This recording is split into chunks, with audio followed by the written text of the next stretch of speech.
May nasalubong kayong cobra, sigawan nyo na ubod lakas, baka sakali masindak nyo at umalis. May nasalubong kayong gorilla, sigawan nyo. May nasalubong kayong halimaw, sigawan nyo. Pero yung kausap nyo, asawa nyo, bakit nyo sisigawan? Kausap mo, anak mo, ba't mo kailangan sigawan?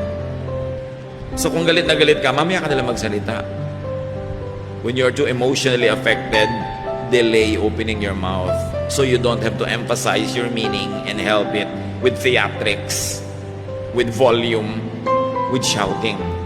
Because the tendency of the hearer is not to pay attention to your content, but to be affected and offended by your method.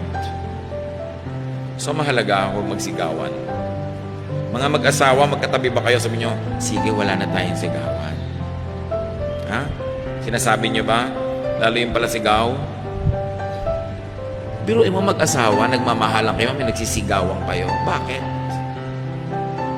Di ba pag nagka-cancer ka, yung asawa mo na mag-aalaga sa'yo? Pagka yung atay mo, nasisira, yung asawa mo magdo-donate o anak mo. Di ba pag naghihingalo ka, ang nakapaligid sa'yo, pamilya? Bakit mo sila sisigawan? Mali. Sinasabi nga ni Lord, love your enemy. Di lalo namang love your family. Enemy nga, pinapamahal eh. Family pa. Pag galit na talaga kayo, pumasok kayo sa kwarto, manalamin kayo, tsaka sigawan nyo yung sarili nyo. Mailabas nyo lang. Kasi hindi naman siguro kayo magdaramdam sa sarili nyo.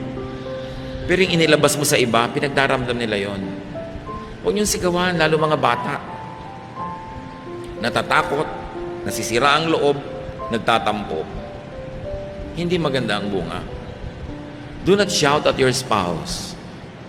Do not shout at your children. And very especially, do not ever shout at your parents.